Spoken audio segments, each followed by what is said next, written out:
परमात्मा, आत्मा तथा मानवता।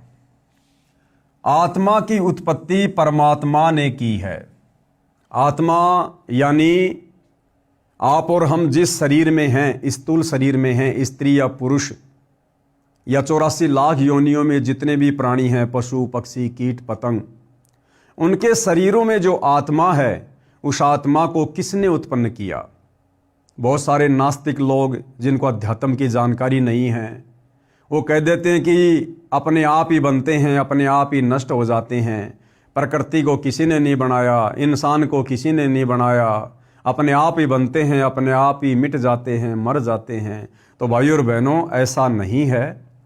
यदि सृष्टि है तो कोई उसका सृष्टा भी है। यदि कोई रचना है तो उसका कोई रचनहार भी है। उदाहरण के लिए मेरे पास में एक 4 व्हीलर गाड़ी है और मुझसे कोई कहे कि ये गाड़ी किसने बनाई, और मैं कहूं कि ये तो अपने आप ही बन जाती है, अपने आप ही नष्ट हो जाती हैं, अपने आप ही बन जाती हैं गाड़ियां, तो ये बात गले नहीं उतरने वाली। गाड़ी कभी भी अपने आप नहीं बनती है। अगर गाड़ी है, बनी हुई है, तो कोई उसको बनाने वाला मैकेनिक भी है, कोई इंजीनियर भी है उसको। तो इसी प्रकार भाइयों और बहनों, यदि आत्मा है, यदि ये सृष्टि है, ये क्रिएशन है, तो इसका कोई क्रिएटर भी है, इसका कोई रचनहार भी है, जिसको परमात्मा कहते हैं। तो आत्मा को किसने बनाया? आत्मा कैसे उत्पन्न हुई? आप और हम भाई बहनों को तो सतगुरु रामपाल जी परमेश्वर जी ने सृष्टि रचना के माध्यम से बता दिया है, समझा दिया है कि आत्माओं को कबीर परमेश्वर जी ने अपने वचन से, अपने शब्द से प्रथम बार जब परमेश्वर ने सतलोक में सृष्टि की रचना की, उस समय उत्पन्न किया था। लेकिन नादान भगत भाई बहनों को इस वीडियो के माध्यम से समझना पड़ेगा। आत्मा की उत्पत्ति परमात्मा ने की है। आत्मा तथा परमात्मा का नाता पुत्र तथा पिता का है। आत्मा अपनी गलती से अपने पिता से बिछुड़कर काल ब्रह्म के साथ यहां काल लोक में आ गई। जब आप सृष्टि रचना को पढ़ेंगे, जो आपको यूट्यूब पर मिलेगी, जब आप यूट्यूब पर जाकर सर्च करेंगे सृष्टि रचना संत रामपाल जी महाराज, आपको सृष्टि रचना के बहुत सारे वीडियो मिलेंगे, शास्त्रों से प्रमाणित मिलेंगे। आप सृष्टि रचना को गहनता से 1 बार, 2 बार, 3 बार, बार बार सुनिए। एक बार सुनने से आपको लगेगा कि ये तो मजाक है, कोई बनावटी कहानी है। लेकिन जब आप हमारे ही धर्मशास्त्रों से सृष्टि रचना को देखेंगे, जो सतगुरु रामपाल जी ने प्रमाणित किया है, तो हमारी आंखों के ऊपर से अज्ञानता का जाड़ा हटेगा और धीरे धीरे धीरे धीरे हमें वास्तविकता का पता चलेगा कि वास्तव में हम कहाँ रह रहे हैं, किस गंदे लोक में जी रहे हैं, ये मनुष्य जन्म प्राप्त करने का हमारा क्या उद्देश्य है, क्या मकसद है, और हम इसके विपरीत अज्ञानता में क्या कर रहे हैं। तो सृष्टि रचना को पढ़े बिना, समझे बिना, सुने बिना हम भाइयों और बहनों अध्यात्म के विषय में नहीं जान सकते। तो किस प्रकार हम सभी आत्माएं पहले सतलोक में रहा करते थे, वहां से अपनी गलती से इस काल ब्रह्म के साथ, ये काल ब्रह्म कौन है? हम जिस लोक में रह रहे हैं 21 ब्रह्मांड में, ये यहाँ का नकली भगवान है, जो दुर्गा का पति है, ब्रह्मा विष्णु महेश का पिता है। हम इसके जाल में क्यों फंसे, कैसे फंसे, क्या हमने गलती कर दी, जिस कारण से परमपिता परमेश्वर कबीर जी ने इस काल के साथ हम सभी आत्माओं को इस काल के लोक में भेज दिया। आत्मा अपनी गलती से अपने पिता से बिछुड़कर काल ब्रह्म के साथ यहाँ काल लोक में आ गई। यहाँ आने के पश्चात काल ब्रह्म ने इसको विकार ग्रस्त कर दिया तथा त्रिगुण माया के द्वारा इसकी अंतःकरण वाली चेतना समाप्त कर दी। जैसे ही हम भाई बहन सतलोक से अपने परमपिता परमेश्वर से बिछोड़कर इस काल के साथ इसके 21 ब्रह्मांड में आए, इसने यहां हमें विकार ग्रस्त कर दिया। काम, क्रोध, लोभ, मोह, अहंकार, दुनिया भर के विकार हमारे ऊपर लगा दिए गए और हमारी वो चेतना इसने समाप्त कर दी। यानी हम पहले कहाँ थे, कहाँ रहा करते थे, कितने सुख हम उठाया करते थे, हमारा पिता कौन है, हमारा मूल स्थान कौन है, कहाँ है, इन सब बातों की जानकारी भाइयों और बहनों इस काल ने इस गंदे लोक में आने के बाद हमारे अंतःकरण से समाप्त करवा दी ताकि ये आत्माएं मेरे जाल से निकलकर वापस सतलोक ना चली जाएं, तथा इसको जीव संज्ञा दे दी। जिस भी प्राणी के शरीर में ये आत्मा जाती है उसी के अवगुण तथा गुण से प्रेरित रहती है। यानी ये आत्मा यदि सूअर का शरीर प्राप्त करती है तो ऑटोमेटिक इसका स्वभाव सूअर जैसा बन जाता है, सारा दिन गंदगी में नाक रगड़ना। यदि ये आत्मा मनुष्य के शरीर में प्रवेश कराई जाती है तो मनुष्य के जो गुण होते हैं, जो लक्षण होते हैं, ऑटोमेटिक उसी प्रकार से कार्य करने लग जाती है। अगर किसी हिंसक पशु के जीव को ये आत्मा प्राप्त होती है तो वैसा ही आचरण करने लग जाती है, कच्चा मांस खाना, दूसरों के साथ में बात बात पर लड़ाई झगड़े करना, उनको मारना। यानी आत्मा जिस भी जीव के शरीर में डाल दी जाती है वैसे गुण और अवगुण ये स्वतः स्वीकार कर लेती है। यह अपना मूल स्थान, मूल मालिक यानी पिता भूल चुकी है। मूल स्थान कौन सा? सतलोक, जहां हम रहा करते थे। और हमारा मूल पिता कबीर परमात्मा, हम उन दोनों को ही भूल चुके थे। लेकिन आप और हमारे ऊपर तो मेहर हुई, दया हुई। उस दयालु हमारे मूल पिता ने, कबीर देव ने वर्तमान में सतगुरु रामपाल जी के नाम से प्रकट होकर सृष्टि रचना के माध्यम से आप और हमें वापस अपने मूल स्थान की जानकारी करवा दी और अपने से हमें परिचित करवा दिया कि बच्चों, मैं ही तुम्हारा पिता हूं, तुम्हारा परमेश्वर हूं, तुम्हारा सतगुरु हूं। यहां काल ब्रह्म के लोक में जन्म मरण के चक्कर में कष्ट पर कष्ट उठा रही है। इस आत्मा को इस महाकष्ट से बचाने के लिए तथा पुनः उसी स्थान पर ले जाने के लिए स्वयं परमात्मा आते हैं। कौन आते हैं भाई और बहनों? हमें वापस सतलोक की जानकारी करवाने के लिए। इस काल के किस ब्रह्मांड में युगों युगों से, अरबों खरबों वर्षों से, युगों से हम जो असहनीय कष्ट भोग रहे हैं, 84 लाख योनियों में तरह तरह के जीवों के शरीर धारण करके जो असहनीय पीड़ा और कष्ट हम भोग रहे हैं, उन कष्टों से निजात दिलाने के लिए, अपने मूल स्थान सतलोक के विषय में जानकारी देने के लिए और हमें शास्त्र अनुकूल सत भक्ति और सत मंत्र देकर वापस सतलोक ले जाने के लिए कौन आते हैं? स्वयं परमात्मा ही आते हैं। हमारे भगवान कबीर ही आते हैं। तो वर्तमान में ये प्रयत्न कौन कर रहे हैं? सतगुरु रामपाल जी कर रहे हैं, हमें वापस सतलोक ले जाने के लिए, अपने मूल ठिकाने सतलोक की जानकारी देने के लिए। तो सतगुरु रामपाल जी कौन हुए?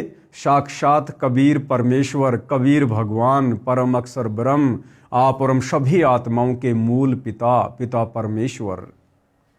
जब ये आत्मा मानव शरीर प्राप्त करती है, केवल उसी समय इसका उद्धार हो सकता है। इसलिए भाई और बहनों, मनुष्य शरीर को चाहे स्त्री का हो या पुरुष का हो, परमेश्वर ने इसको अनमोल चोला कहा है कि मानव जन्म दुर्लभ है, ये मिले न बारंबार, जैसे पेड़ से पत्ता टूट जाए वापस नहीं लगता डार। इतना अनमोल है ये मनुष्य शरीर, क्योंकि हम वापस सतलोक इसी मनुष्य शरीर से भक्ति करके जा सकते हैं। दूसरा कोई शरीर नहीं। हम भले ब्रह्मा विष्णु महेश की पदवी पर रहे, वर्तमान में भी ब्रह्मा विष्णु महेश की पदवी पर आत्माएं बैठी हैं, 33 करोड़ देवी देवताओं की पदवी पर भी आत्माएं बैठी हैं। उनका भी आप और हमारे जैसा मनुष्य शरीर ही है। लेकिन भाई और बहनों, उनके शरीर में और हमारे शरीर में भी रात दिन का अंतर है। हमारा शरीर स्थूल है, उनका शरीर कहीं न कहीं नूरी शरीर है। यानी देव शरीर में भी आत्मा सतलोक का रास्ता प्राप्त नहीं कर सकती, सतलोक जाने की भक्ति नहीं कर सकती, मोक्ष प्राप्त नहीं कर सकती। केवल इस मनुष्य देह में ही मोक्ष प्राप्त किया जा सकता है। इसीलिए परमात्मा कहते हैं, इस देही को देवा लोचै तू नर क्यों उकलाता, कि हे नादान प्राणी, बिना तत्व ज्ञान के, बिना सच्चे सतगुरु की शरण के तो इस मनुष्य शरीर से दुखी होकर जो इसको नष्ट करने का, आत्महत्या करने का जो तू प्रयास करता है ना, हे नादान प्राणी, इस मनुष्य शरीर को, स्त्री का हो या पुरुष को, इसको प्राप्त करने के लिए तो देवता भी तरसते हैं। ये इतनी अनमोल देह है क्योंकि इससे हम सदा सदा के लिए दुखों से छुटकारा प्राप्त कर सकते हैं, पूर्ण मोक्ष प्राप्त कर सकते हैं, यदि हम सच्चे सतगुरु की शरण प्राप्त हो जाए। तो भाइयों और बहनों, आज इस पृथ्वीवासियों का परम सौभाग्य है, आज हमें मनुष्य शरीर भी प्राप्त है और साक्षात कबीर देव सतगुरु रामपाल जी के नाम से धरती पर प्रकट है। यदि हम उनके विचार सुने, उनकी शरण ग्रहण करें, उनके द्वारा बताई सत भक्ति करें, तो हम यहाँ भी तमाम प्रकार की बुराइयों से दूर होंगे, विकारों से दूर होंगे, एक अच्छा और सुखी जीवन जिएंगे। और ये शरीर हमारा अंतिम शरीर होगा यदि हम आजीवन मर्यादा में रहकर उनके दिशा निर्देशन में सत भक्ति करते रहे। तो देवी देवताओं से भी उत्तम शरीर परमेश्वर ने इस मनुष्य शरीर को बताया है। केवल उसी समय इसका उद्धार हो सकता है, परंतु यथार्थ ज्ञान तथा भक्ति विधि यथार्थ न होने के कारण मानव शरीरधारी आत्मा भक्ति से होने वाले लाभ प्राप्त नहीं कर पाती। यानी गुरुदेव भगवान कह रहे हैं कि मान लीजिए आपका जन्म इस पृथ्वी पर भी है, आपको मनुष्य शरीर भी प्राप्त है, स्त्री या पुरुष का, और यदि आपको सत भक्ति प्राप्त नहीं है, यानी हमें उस समय मनुष्य जन्म मिला हो जिस समय ये परमात्मा सतगुरु रूप में धरती पर ना रहे हों, या रहे हों तो हमारे ऐसे कमज़ोर संस्कार हों कि हमें उनकी शरण प्राप्त ना रही हो। जैसे वर्तमान में भाइयों और बहनों, संसार से लाखों मनुष्य प्रतिदिन मरते हैं और धरती पर सतगुरु रामपाल जी भगवान आए हुए हैं, सब आत्माओं के उत्पत्ति करता आए हुए हैं। कलयुग की बिचली पीढ़ी का समय भी है, यानी मोक्ष प्राप्त करने का सुनहरा अवसर भी है, लेकिन फिर भी हम देख रहे हैं संसार में लाखों व्यक्ति, स्त्री और पुरुष, बच्चे, बूढ़े आए दिन मर रहे हैं। तो ये उनके कमजोर संस्कार कहे जा सकते हैं। इसी प्रकार से आप और हमने भी असंख्यों मनुष्य जन्म इस परमेश्वर के पृथ्वी पर रहते सहते यूं ही बर्बाद कर दिए हैं, लेकिन अब आप और हमारे भाग का, यानी बिल्ली के भाग का छीका टूटा है। आप और हमारा निशाना सही जगह पे लगा है। तो गुरुदेव कहते हैं यदि आपको मनुष्य जन्म भी प्राप्त है और यदि आपको सच्चा सतगुरु नहीं मिला, शास्त्र अनुकूल सत भक्ति नहीं मिली, तो आपका वो मनुष्य जीवन भी बर्बाद हो जाएगा और आपको केवल उस मनुष्य जन्म में वही मिलेगा जो आपके भाग्य में लिखा हुआ है। सुख है तो सुख मिलेगा, दुख है तो दुख मिलेगा। जिस कारण से भक्ति कम, विकार अधिक करने लग जाते हैं। कब? जब हमें सच्चा सतगुरु नहीं मिलता है। आत्मा के उद्धार के लिए प्रथम समाज सुधार की अति आवश्यकता है, क्योंकि समाज में फैली कुरीतियों तथा बुराइयां आत्मा को भक्ति में सफल नहीं होने देती। इसलिए वर्तमान में भक्ति युग प्रारंभ है। भविष्य वक्ताओं ने कहा है कि भारत आजाद होने के 4 वर्ष पश्चात, अर्थात सन 1951 में एक महापुरुष का जन्म होगा जो मानवता का उत्थान तथा आध्यात्मिक क्रांति लाकर करेगा। भविष्यवाणी बहुत सारे भविष्य वक्ताओं ने की है, विशेषकर जय गुरुदेव पंथ के संचालक जो वर्तमान में नहीं रहे श्री तुलसीदास जी ने भी की है। भारत देश आज़ाद हुआ 15 अगस्त 1947 को। उसके ठीक 4 वर्ष पश्चात 8 सितंबर सन 1951 को कबीर परमेश्वर जी सतलोक से चलकर सतगुरु रामपाल जी के नाम से धरती पर प्रकट हुए। यानी भाइयों और बहनों, सतगुरु रामपाल जी के विषय में बिल्कुल सटीक भविष्यवाणी अनेक भविष्य वक्ताओं ने की हुई है, जिसका हम आगे जिक्र करेंगे, जो हमारे विश्वास को और अधिक बढ़ाएगी। आजाद होने के 4 वर्ष पश्चात अर्थात सन 1951 में एक महापुरुष का जन्म होगा जो मानवता का उत्थान तथा आध्यात्मिक क्रांति लाकर करेगा। जब कलयुग 5505 वर्ष बीत जाएगा, यानी कलयुग के 5505 वर्ष बीतते हैं सन 1997 में, तब उसकी गतिविधि तेज हो जाएगी, यानी उनका ज्ञान प्रचार तेज हो जाएगा। देश विदेश में उनके ज्ञान का डंका बजना शुरू हो जाएगा। यानी सतगुरु रामपाल जी परमेश्वर जी ने, इस कबीर भगवान ने अपने यथार्थ 13वें कबीर पंथ की शुरुआत तो सन 1994 में ही कर दी थी। यानी सन 1994 में सतगुरु रामपाल जी परमेश्वर जी ने नाम दीक्षा देना और गांव-गांव जाकर ज्ञान प्रचार करना शुरू कर दिया था। लेकिन भविष्य वक्ताओं की भविष्यवाणियों के अनुसार उनके ज्ञान को रफ्तार कब मिलेगी? सन 1997 के बाद। कलयुग की इस पिछली पीढ़ी के 5505 वर्ष सन 1997 में कंप्लीट हो जाते हैं, यानी कलयुग को बीते हुए 5505 वर्ष सन 1997 में कंप्लीट हो जाते हैं। तब उसकी गतिविधि तेज हो जाएगी तथा 21वीं सदी के प्रारंभ में विश्व में शांति होगी, यानी सन 2020 के बाद की यहां बात हो रही है। कलयुग 5505 वर्ष सन 1997 में बीत चुका है। पूरे विश्व का कल्याण होगा, सतयुग जैसा वातावरण होगा, लेकिन होगा उनके लिए जो सतगुरु रामपाल जी की शरण में आकर उनके द्वारा बताई गई शास्त्र अनुकूल सत भक्ति करेंगे। बाकी लोगों के लिए तो वैसा ही नरक जैसा रहेगा। उस महान संत के विचारों से प्रभावित होकर, कौन महान संत? सतगुरु रामपाल जी परमेश्वर।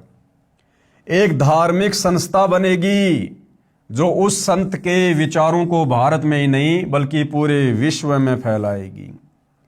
अब ये जो धार्मिक संस्था का यहां पर जिक्र किया गया है भविष्य वक्ताओं के द्वारा, इन सतलोक आश्रम मैनेजमेंट हरियाणा वालों ने, सतगुरु रामपाल जी के परिवार वालों ने नासमझी में राष्ट्रीय समाज सेवा समिति को समझ लिया कि हमने सन 2010 में जो राष्ट्रीय समाज सेवा समिति बनाई थी, यहां पर उसी संस्था के विषय में जिक्र है। भाइयों और बहनों, उसके विषय में जिक्र नहीं है। ये जो संस्था है ये साध संगति है, सत्सेवक भाई बहन है। क्योंकि भाइयों और बहनों, किसी भी संस्था का निर्माण या जन्म उस समय होता है जिस विशेष कार्य के लिए संस्था बनाई जाती है। उस विशेष कार्य को जब तक आप जी अच्छे से नहीं समझ लोगे, नहीं जान लोगे, नहीं पहचान लोगे, और जिस महापुरुष के सानिध्य में उस संस्था ने कार्य करना है, जब तक हम उस महापुरुष को अच्छे से नहीं जान लेंगे, नहीं पहचान लेंगे। तो सतगुरु रामपाल जी परमेश्वर के कलयुगी परिवार ने, सतलोक आश्रम मैनेजमेंट हरियाणा के मुख्य सेवादारों ने ना ही तो अपने मनुष्य जीवन के कर्तव्य को भली भांति समझा, ना सतगुरु रामपाल जी परमेश्वर जी के मिशन को भली भांति समझा।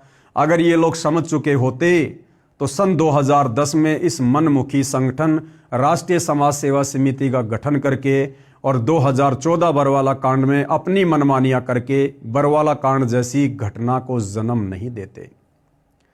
और उसी घटना के चलते सतगुरु रामपाल जी के ऊपर मर्डर का मुकदमा लगा, देशद्रोह का मुकदमा लगा।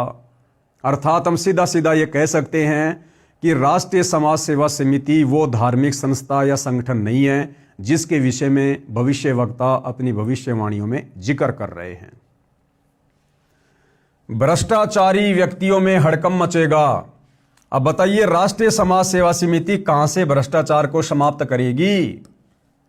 यह समिति तो राजनीतिक हो चुकी है, भ्रष्टाचार करने वाले भ्रष्टाचारियों की शरण में जा चुकी है, यानी राजनेताओं की सह में है। तो भला यह समिति कहां से भ्रष्टाचार को समाप्त करेगी? भ्रष्टाचारी व्यक्तियों में हड़कंप मचेगा। अधिक जानकारी के लिए पढ़ें इसी पुस्तक के पेज नंबर 58 से 117 पर। परमात्मा की प्रेरणा से समाज को विकार रहित तथा भक्ति युक्त करके मानवता के उत्थान करने के लिए राष्ट्रीय समाज सेवा समिति गठित की गई है। ये इन लोगों की अपनी सोच है भाइयों और बहनों, राष्ट्रीय समाज सेवा समिति वालों की, सतगुरु रामपाल जी परमेश्वर जी के परिवार वालों की अपनी सोच है ये कि ये सारा का सारा कार्य आगे चलकर राष्ट्रीय समाज सेवा समिति करेगी, जबकि ये समिति तो ज्ञान आधार से पूर्णतया फैल हो चुकी है। और यदि ये समिति ही सारा सब कुछ परिवर्तन करेगी तो भाइयों और बहनों, उस वीडियो को जरा ध्यान से एक बार फिर से सुन लो, जिस वीडियो में सतगुरु रामपाल जी ने मीडिया के सामने देश और दुनिया को स्पष्ट कर दिया कि ये राष्ट्रीय समाज सेवा समिति मेरी नहीं है।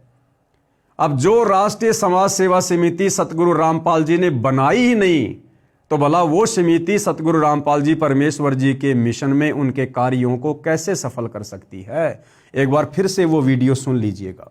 ऊपर इतने इल्जाम है सर, आपके ऊपर इतने इल्जाम झूठे कैसे हैं आपके ऊपर? आपके गुंडे इतने खड़े थे वहाँ पे, हजारों आदमी हरियाणा पुलिस से। मेरे नीचे राष्ट्रीय समाज सेवा समिति नहीं तो आपकी समिति है। अरे आपकी समिति है बाबा, आप अपने आप को संत कहते हैं, आप संत कहना लायक भी है? आप सिर्फ ये जवाब दीजिए, आपके वहाँ इतनी फोर्स, इतने गुंडे, इतने आर्मी खड़ी है हरियाणा पुलिस के ऊपर।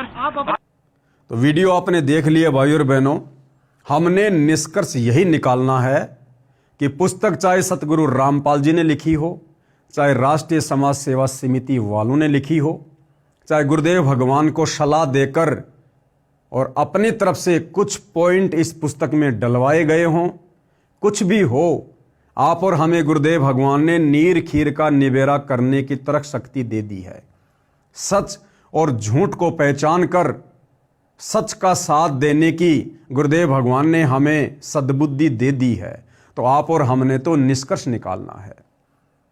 अब यदि लेखक के अनुसार ये राष्ट्रीय समाज सेवा समिति जो सन 2010 में सतलोक आश्रम बरवाला में गठित की गई थी संत रामपाल जी के परिवार के द्वारा, अगर यही समिति सतगुरु रामपाल जी परमेश्वर जी के मिशन को आगे बढ़ाएगी, विश्व में परिवर्तन का कारण बनेगी, तो अब ये बात गले नहीं उतरती है।